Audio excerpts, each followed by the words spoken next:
Good afternoon, everyone. Thank you for joining us. We're just going to wait a couple more minutes to see if anyone else joins. I know we have a few more people registered, so just sit tight for a couple of minutes here, and we'll get started shortly with our presentation on career readiness as part of the Adulting 101 series that is brought to you by the Senior Strong. Just sit tight for a few unless anyone has any questions. If you have any questions, prior to the presentation, you can write them down in the chat and I'll be monitoring that throughout, and we can get your questions answered. So thanks.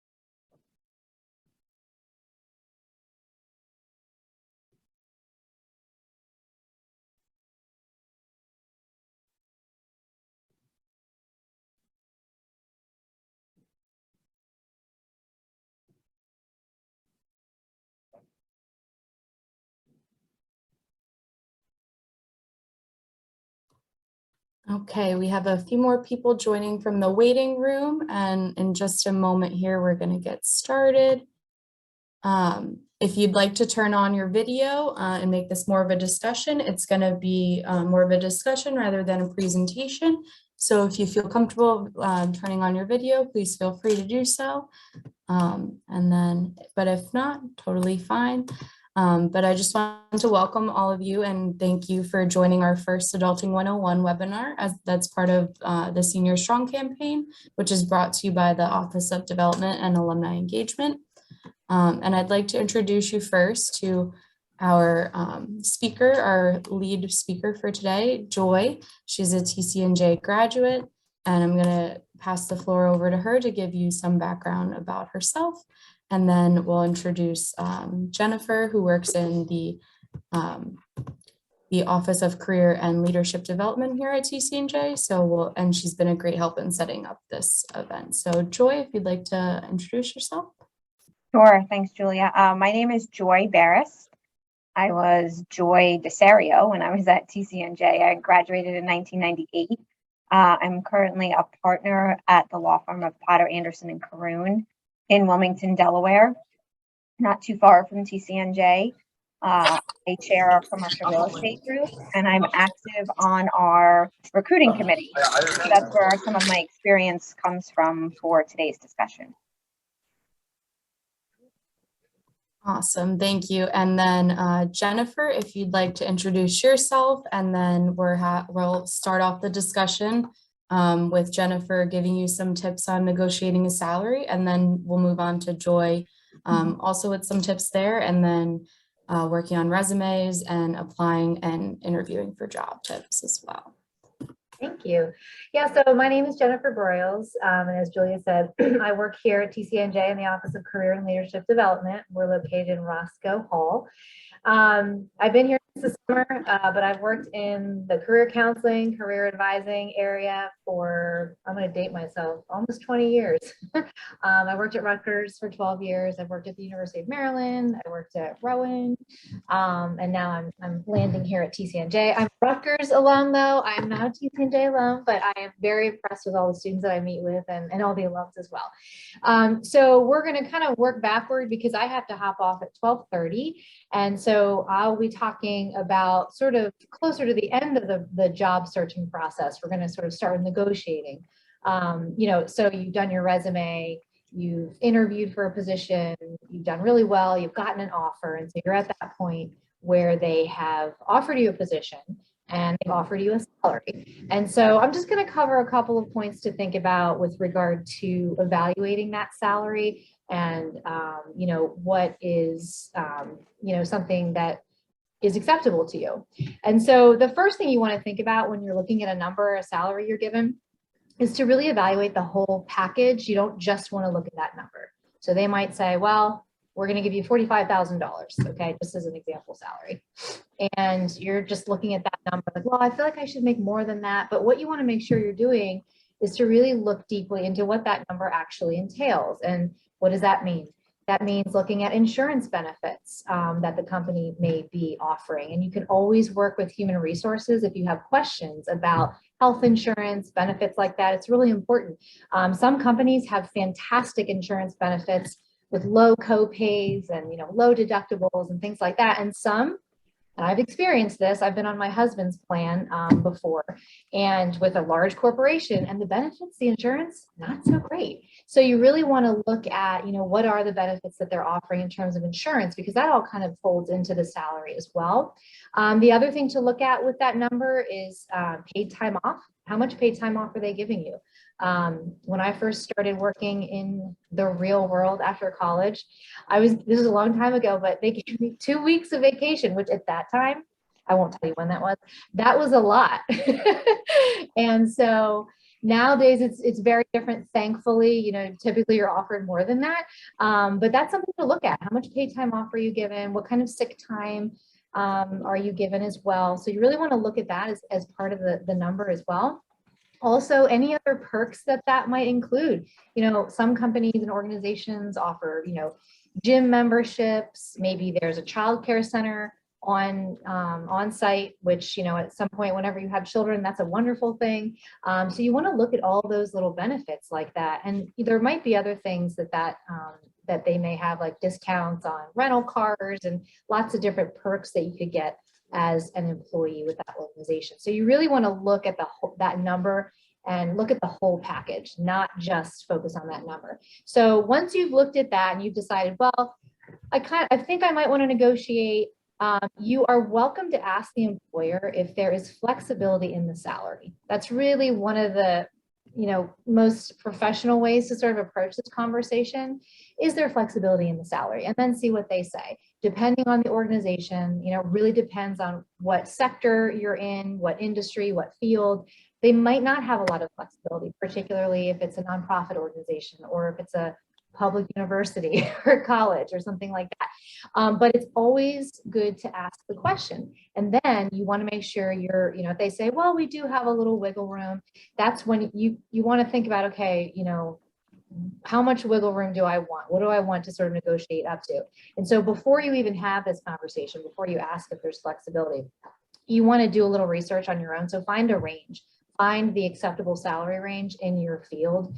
And there's a couple of different ways you can do that. Glassdoor.com is a great source of information for salary information and things like that. People will post like ranges and salaries of what they've received at different organizations. So you can look at that to see what's the going rate for this particular area. You can also look at salary.com. That's another one that I've used in the past. And then also the Bureau of Labor Statistics has a website. It's called the Occupational Outlook Handbook. And you can research all sorts of career information on there, but you can type in job titles and it will give you a pretty broad range of what folks in that particular field make. And so that will give you some general ideas as well. But you really want to, do a little bit of research so you know more about what you're talking about. If you have people in your network or people that work in this industry, you can certainly ask them, like, what's the going rate, in this field. So you get kind of an idea of what you can expect. Also remember, cost of living can go into that as well. So, if you're looking at a job in Nebraska versus New Jersey, the salary is going to be a lot different because the cost of living is going to be a little bit cheaper there versus here. So you want to think about that too. And so once you've done a little bit of research, you want to be prepared with a range that, if they ask you, if you say, well, yes, there is flexibility in the salary. If they say that to you, then you can say, well, I was looking more toward this range. Don't just signal in on like one number. Give them like a $5,000 range to sort of, go between. And they might even ask you up front, what are your salary expectations for this position? You never want to mention salary in your first interview or in the second interview. Really sort of broach that topic when you get the offer, but they may ask, earlier on, like, well, what are your expectations of salary? And so then it's very good to have a little bit of a range to sort of go on. So it's important to think about that. And if they say to you, well, this is our drop dead number, this is all we can offer you, you have to be prepared to either say, okay, that's fine, that's great, I'll accept it, or be prepared to walk away. So you have to come up with a number in your head that you are willing to take, like the lowest number you're willing to take, and you either walk away or accept what they're giving you. So it's something that you have to come to terms with as well. The other thing you have to be prepared with, if you are going to go into any kind of negotiating for more, you really need to be prepared to tell them why you think you need more, because they're going to say, well, if you're an entry level recent college grad, maybe you have some internship experience, but you haven't had a lot of full-time working experience, why should we give you more? So you really want to make sure that you're able to talk about relevant skills that you have, experiences that make you unique, what you can bring to this position. And you can mention cost of living. Sometimes that's something that you can mention in that conversation as well. But basically you want to, sell yourself again and tell them why you think that, you deserve more money. And they could say no. And then, again, you have to be prepared to say, okay, or walk away. So that's a little brief synopsis on what to think about when, approaching salary negotiations. It doesn't hurt to ask, but be prepared that, they might say no. Awesome. Thank you, Jennifer, for all of those tips. It is definitely a little nerve-wracking dealing with negotiating salaries, but you'll all be okay. We've all done it before, so it's okay. And Joy, if there's anything you'd like to add to negotiating salaries or just start on any of the other topics, I'll let you take the floor. I'll just say a couple things when looking at the package as a whole, as Jennifer mentioned, which is extremely important. Some other things to think about is parking. Right? I mean, you can be in excess of $200 a month, depending where you are. So if they're going to help pay for parking, that's something to consider. Any type of profit sharing, you might find that in a newer organization, and any type of bonus. Now, with the profit sharing and bonus, you have to understand that that's not a given. It could be zero if the company doesn't perform well. But it's something to take into account. And follow-up questions on the bonuses is to just ask what the bonus ranges percentage-wise have been for, say, the prior 3 years. You want to see what it was like prior to COVID and then during COVID, so you can get some type of range to see where you're going to be if it's a position that has a substantial bonus component to it. But just keep in mind that most organizations, the bonus is not guaranteed, but for good performance, it could be a real boost in what you end up making that year. All right, so we'll leave negotiating the salary and we're going to backtrack a little bit. And I please encourage everyone to ask questions, put them in the chat. I have it up right on my screen so I can see them as they come in. It just makes it more interactive and a little more engaging. So we'll start with the resume building. Right before anybody is applying for a job, you have to have a resume to submit. So I was asked to talk about what stands out to me and what are things that are big do not do. So we'll start with things that stand out to me. And I have a list here that I put together. Obviously, one is good grades. The second one is leadership roles in organizations and clubs. So I will see a lot of resumes with this laundry list of clubs and organizations. But when you ask the candidate what they did, oh, they were just a member. That's not exciting or interesting, or it doesn't give you a leg up because you're a member of 15 organizations. What gives you more credibility is having a leadership role in one or two of them and actually making a difference within that organization. So I would encourage you to find things that you enjoy doing and do something more within the club and maybe back out of the ones that you're not getting a lot from. But what we're looking for are students who have really stepped up and done something within the group, whatever that group may be. I mean, it could be anything, but the leadership roles is a very positive resume attribute for employers. All right, I'm going to just step back for 1 minute because a question came in about the salaries. So since I just started, let's just go back. Would you encourage asking about promotions as a form of salary negotiation, cost of living increases, performance-based promotions, etc.? So I think asking about future promotions and long-term what your opportunities could be at a job is certainly acceptable. You want to know that you can stay there and grow, and frankly, employers like to hear from somebody who's looking for a place that they can stay for a while. So that's something you can certainly bring up. I think asking about the salaries of other positions, I probably wouldn't go there, and they're probably not going to share it with you anyway. But yes, you can certainly talk about what a promotion track would look like and how long. That's definitely not bad. Okay. All right, so going back to the resume, so good grades, leadership roles. Another thing that I always look for in resumes is how is the candidate spending their time when they're not in school? So that could mean your summer. What have you done? Did you lay on the beach all summer? Or did you actually have a job? And that job could be working at an ice cream stand, or it could be working at a camp, or it could be working at your dad's business. Whatever it is, what were you doing something other than, like I said, laying on the beach? We like to see students that have been spending their time well. And then, I look to being in a law firm. What did students do between undergraduate and law school? So if I know you're all seniors, I think. So even if, you're going to take a year off, do whatever, and then go to graduate school and then go back out there, those years that you took off in between school, make sure you're doing some resume building in there. We do look for that. Internships, like to see, a practice area specific internship. It doesn't have to be a 6-month long one. It could be something smaller, that you've had some type of real life experience in your major area. And then the other thing, varsity sports, band, theater, being a part of a team environment. I think that shows a very important skill set.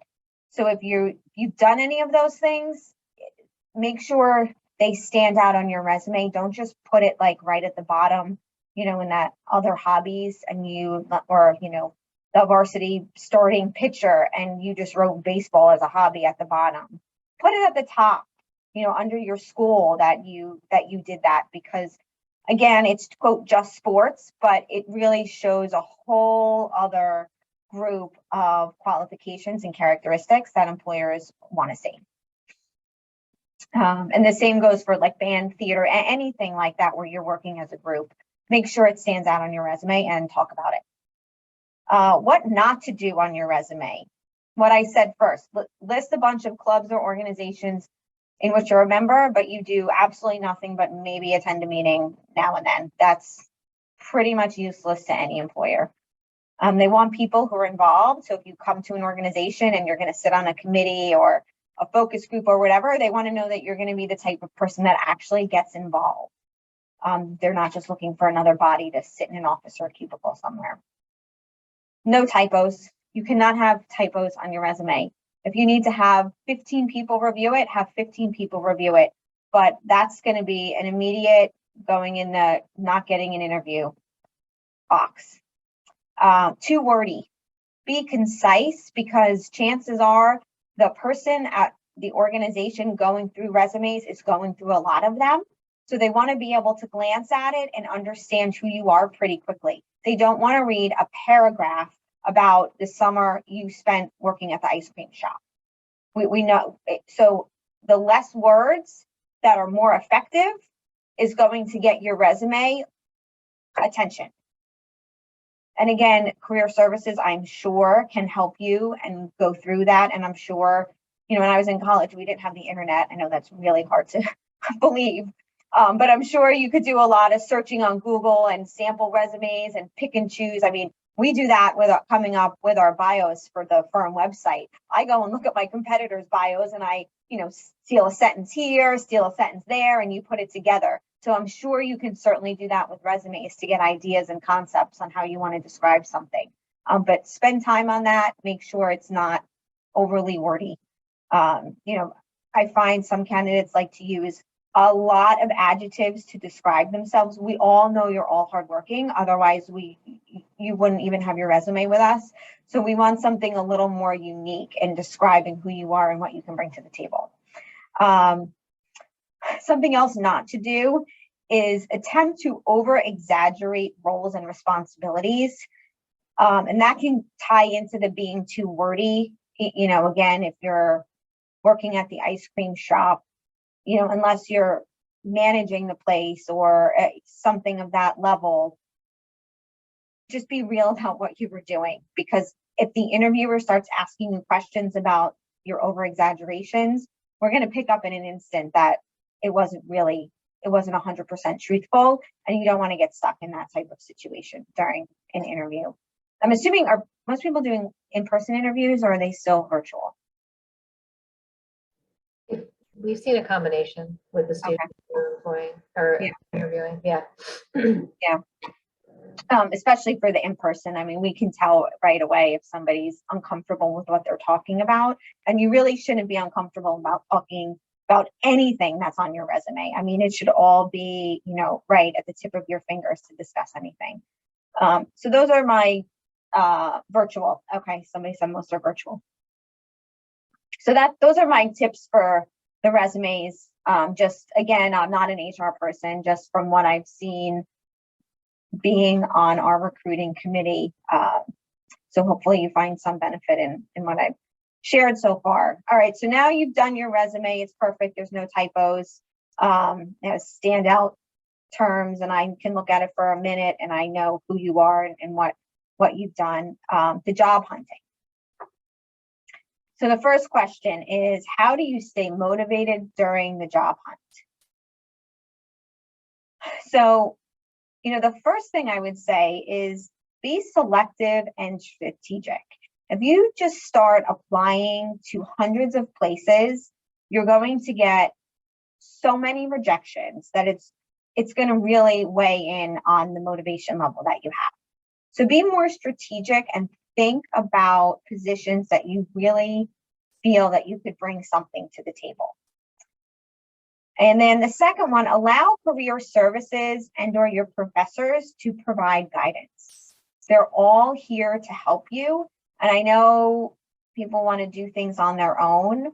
And I have 13 and 16-year-old children who think they just can do everything on their own.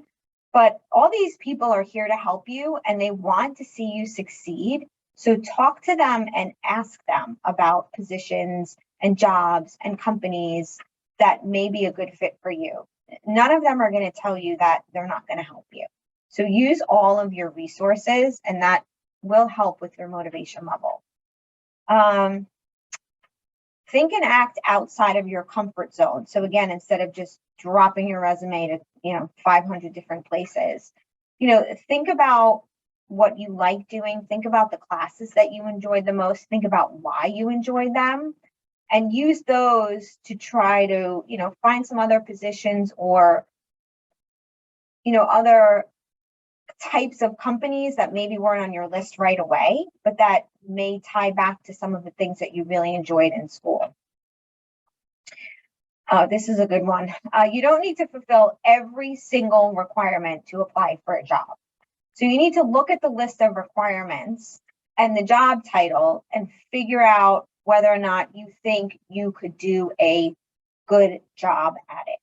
And maybe you have 6 of the 10 requirements, but it's something that you're passionate about. Go for it. I mean, if you have none, that's probably, I would steer away from it. But employers put together wish lists, knowing that they're not going to find someone that fulfills all 25, quote, requirements. So keep that in mind. Let's see. The last one, use alumni connections for support, guidance, and advice. I have people reach out to me all the time from my law school about, oh, do you have 20 minutes to chat? Would you take a look at my resume? Are you hiring?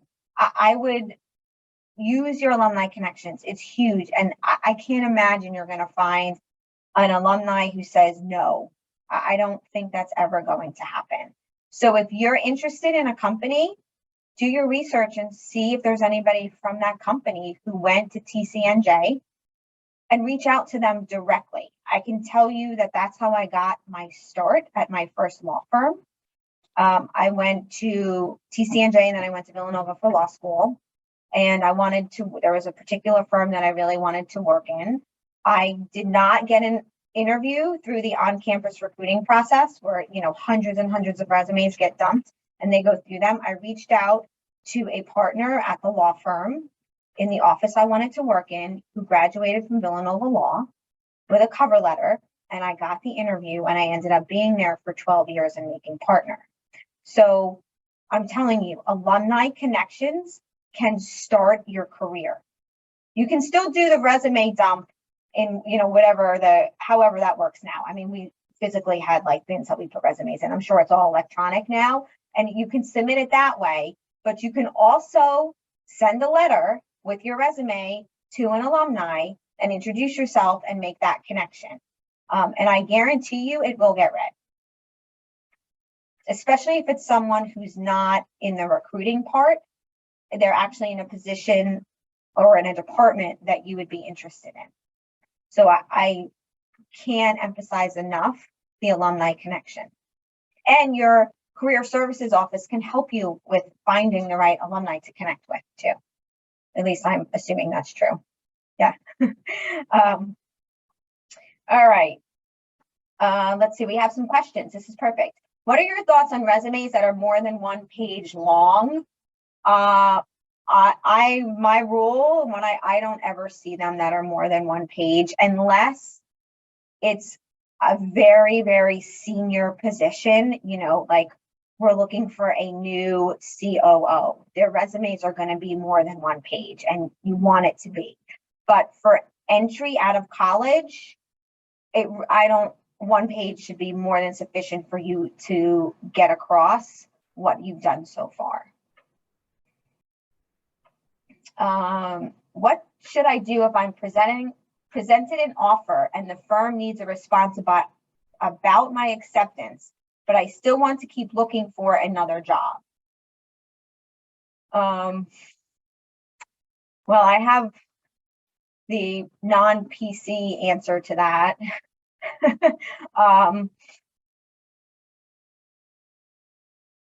I would ask them how much time you have, and you can tell them waiting on a few more offers. And if my advice is not right, please somebody step in, but here's what I would suggest. They should give you a little bit of time to make your decision. So during that time, you can, put it in high speed that you want to see what else is out there. But if you don't even have any other interviews lined up and it's a job that you think would be okay, take the job. You don't have to stay there for your whole life. Take the job, and who knows, maybe you'll like it. And if you don't, a year from then, find what you like better. But I would not turn down the offer if you don't have anything else and you think it's something that may work for you. If you know it's not for you and you just have absolutely no interest, then that's fine. But if it's on your list of acceptability and you don't have anything else, I would say take the offer. Give it a good 6 months to a year, and then you can always move on and look around. I don't know. Does anybody out, Jennifer, do you have different advice? Yeah, this is always such a tough question. The one thing, I pretty much agree with everything that you said, but the one thing to think about too is if you accept this offer and then you continue to interview and then you go back to this company and you renege on that offer and you say, well, I found this other job. I'm not interested in this position anymore. If you connected with that employer through like on-campus interviewing with our office, or you got the job through Handshake, it can kind of impact our relationship with that employer and then also end up impacting future TCNJ students' opportunities with that company. Because if we have students who are like reneging and accepting offers and then saying, oh, no, I'm sorry, I don't want that anymore, I got something better, then they might kind of rethink their strategy about coming here. So again, at the end of the day, it's your decision. And I've talked to parents about this issue, and they have opinions on this as well. But you have to kind of determine like how risk averse are you? How comfortable are you with this kind of situation? Is this going to impact other TCNJ students? There's a lot that goes into it. It's not black and white, but I totally agree with Joy. Like your first job out of college is not going to be your last job. You are not going to be there likely for, 20 years. So all, those are all things to sort of think about. It's not black and white, but if you ever want to discuss this issue in more detail, you can certainly schedule an appointment with me or one of my colleagues. We talk students through this all the time, so we can kind of help you make the best decision. Mm-hmm. I mean, if you're waiting on other offers, you've interviewed and you haven't heard back yet, let them know that, you want to be able to weigh all the offers and you need a few more days. I mean, most employers are not looking for answers that day. And if they are, frankly, they're lying. They don't need an answer the same day as an interview. I mean, they should be able to give you a little bit of time. I also just wanted to add on to Jennifer's response about going back on an offer. It may affect TCNJ students and the employer relationship that TCNJ has, but you never know who knows who. So it could also leave a mark on your name.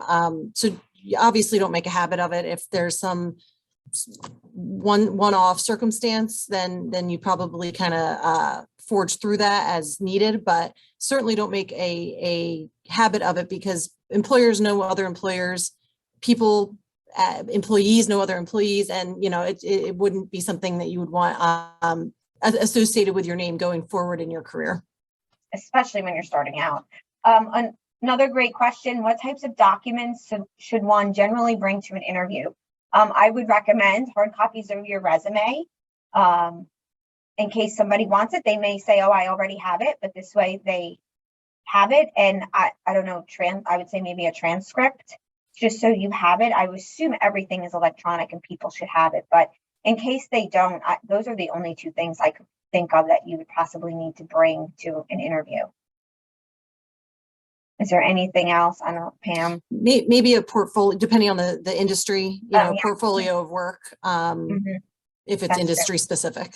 Yeah, absolutely. Okay. How to decide whether or not you're going to use a cover letter with your resume. I say always. A resume can and won't tell your whole story. The cover letter should be personal to you and not generic. So again, you want to make a connection with the person who you're sending your resume to. And this is particularly true if you are reaching out to an individual like an alum. You want a cover letter that introduces yourself, makes the connection between the two of you. Why are you sending this person your resume? Obviously, that's not going to be on your resume. If you're doing a resume drop, some of them may say like no cover letter, just submit the resume. Well, then you have to just follow those rules. But if you're doing your own search and you're sending out, yes, I would do a very personalized cover letter. And again, I'm sure career services can help. The internet can help find appropriate cover letter language. Again, please make sure there's no typos in it. All right. And then applying for jobs without required recommended experience. I already talked about this a little bit, but if you bring something to the table that you can sell to the employer, go for it. Again, employers are not looking for, they're realistic. They know they're not going to find a candidate that meets every single job qualification that they put in their list. That's the wish list. So just be mindful of that and find ways to connect yourself to that position through as many of them as you can. And a lot of them, the requirements tend to be more open-ended. I mean, some of them will say, yes, you need a 4-year college degree. Fine, you either have it or you don't. But others will, works well in a team, or they're very like fluffy, a lot of them, and you can find ways to fit yourself within those requirements. And then again, my last note here was just do your due diligence and find ways to fit your qualifications to the job and just think outside the box. Don't pigeonhole yourself, right? So you have a degree, like I was a poli-sci major, but just because I was a poli-sci major didn't mean the only thing I could do was something related to politics. Your major provides the foundation for you to go and develop in a lot of different directions. So you just have to find what did I learn from this major that's not specific to the politics, but what else did I learn and what else could I share and bring to an employer? Be a little, you don't have to be too literal about it. Like a math major, it's critical thinking and how to solve problems, which doesn't have to be math. So, just especially with your first job, just think about what you're good at, why you're good at it, and how that can be applied elsewhere. All right. Let's see. Anything else? All right. So we'll move on to the interviewing. And this has obviously changed over the last couple of years now that we have virtual interviewing. But how do you make a memorable impression? A couple things: eye contact, be professional, be genuine. For most part, people doing the interviews know when you're feeding them a bunch of BS. I mean, they'll know. Be able to talk in detail about every single thing on your resume. And this is where I said, don't over exaggerate, because you're going to get asked questions about your job experiences. And, let's, again, I'm going back to law because that's my area. Oh, you worked in this law firm. You did criminal defense. Can you tell me what was the most interesting case you worked on and some of the facts? So you better have really worked on cases involved, in that area. Just make sure that you can talk about it. Or if you, assisted a professor with a writing or a book, make sure you have down what that book is about. And you don't have to, I don't really remember, but if it's on your resume, make sure you can talk at least, a paragraph or so about it. Do your research on the company and those who you will be interviewing with. Don't go in blind. Don't have a little bit of background, maybe know where they went to college, maybe know, maybe they've worked in a few other places, ask them what they like most about their current company. I'm assuming students use LinkedIn. Do they go on LinkedIn and look around and see like who's interviewing them and where they've been, get some background information on the people if it's not on the company website. But, do your diligence. Be able to explain why you're interested in the company and the position. So not just the position, but why this particular company. Tie your experiences to the position you're seeking, which I already spoke about, and have a few well thought out questions ready to ask. Most people doing interviews are going to say, do you have any questions for me? Do not sit there and say, no, I don't have anything. Have a few questions, that you could kind of bring to every interview that you do. I would say have more than one in case they've already answered it. You don't want to ask the question that they've already answered. So maybe have like 4 or 5 questions, pick one that's relevant to that interview and make sure you can ask at least one question. It just shows that you're engaged, you're interested. All right, next here, what is okay to discuss first versus second round of interviews? We kind of touched on this. You don't want to discuss salary or benefits in your first round. Don't jump ahead of the game. You want to sell yourself first. And the other thing, and correct me, Pam, if you don't agree, but I wouldn't ask too many questions about remote work policy on your first round of interviews. I would get a feel for the position, and then second round, if they make you an offer, then maybe ask about remote work.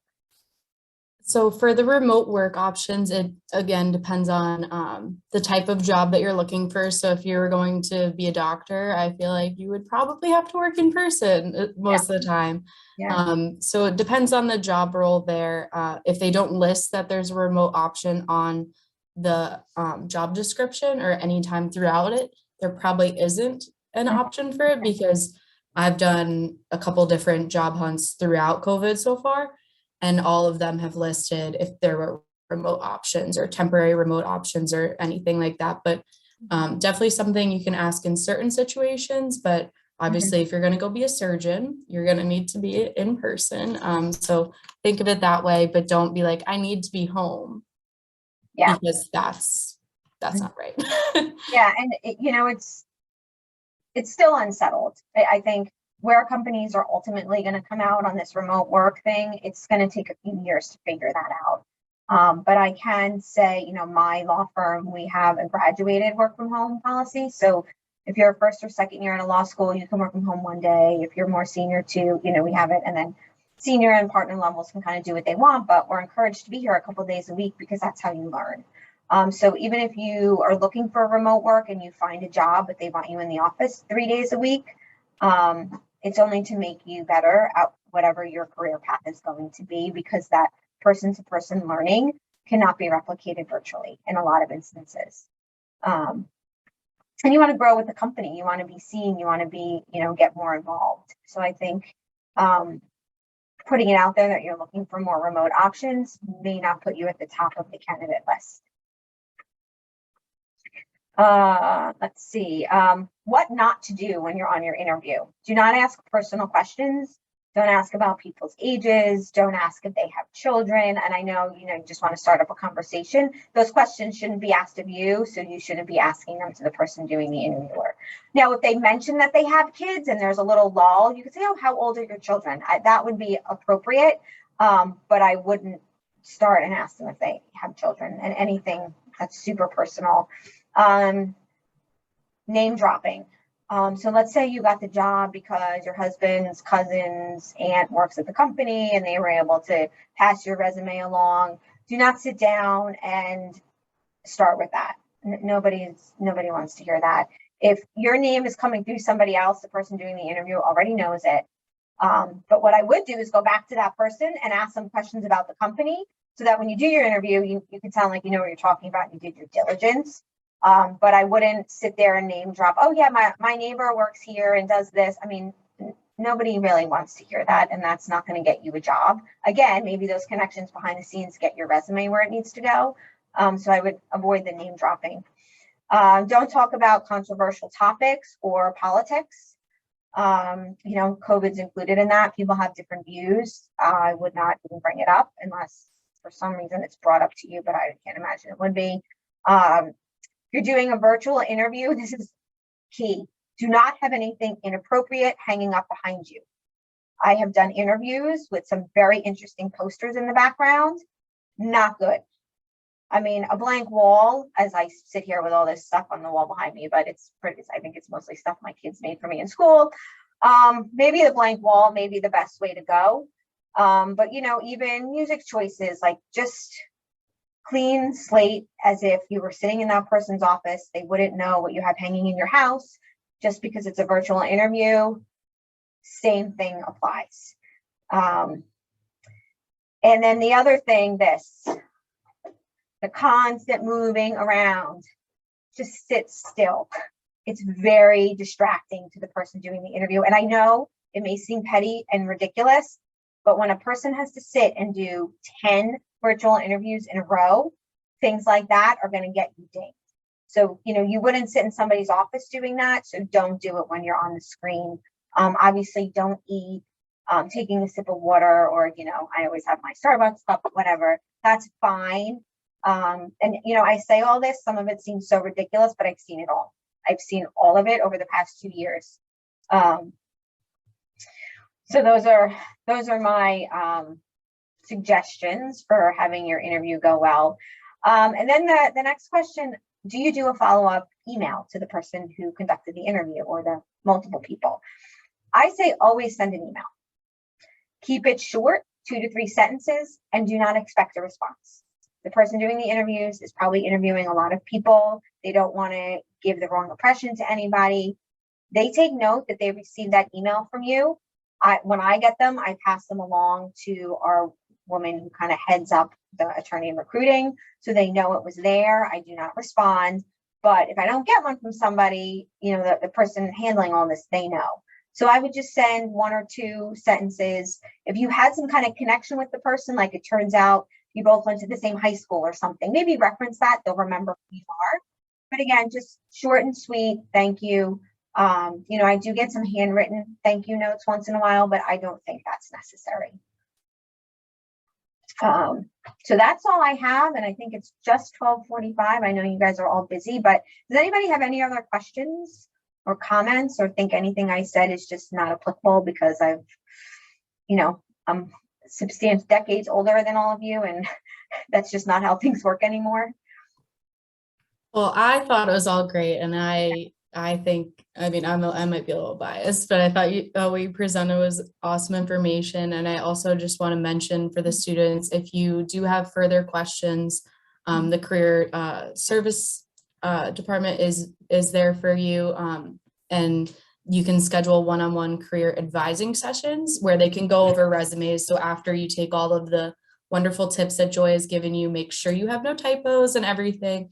You can go and bring that over to the career center and they can help you and like go through and look at it. Cause like Joy said, the more people that you get to look at your stuff is better.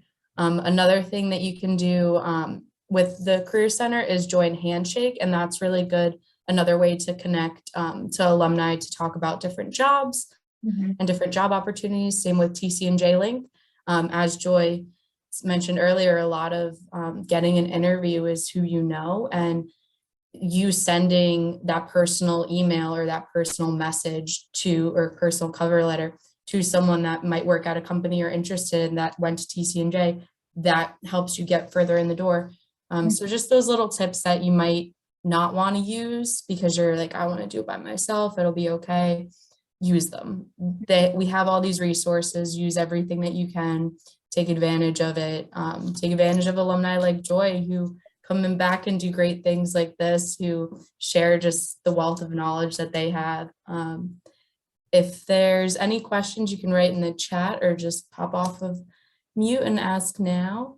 One other thing, Julia, if you wouldn't mind, are you able to just share my contact information with the students who are on this? I You definitely had it right from my email, but I'm happy to talk individually to anyone who's joined this, or if you want me to take a look at your resume, I'm happy to do that. So Julia can just send out my contact info. My cell's on there, my email is on there. I'm always happy to help. Thank you so much, Joy. Sure. Thank you for that. It's definitely good to have a resource, especially, you know, being that you're all going to graduate soon. It's definitely good to have resources like Joy available.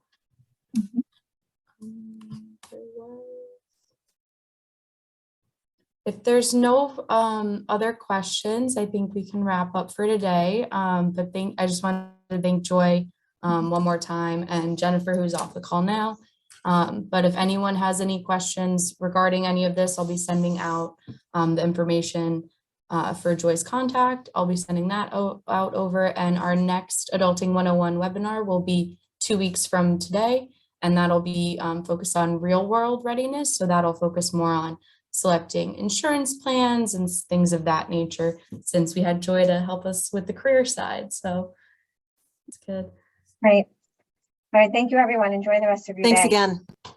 Thank you all. Bye.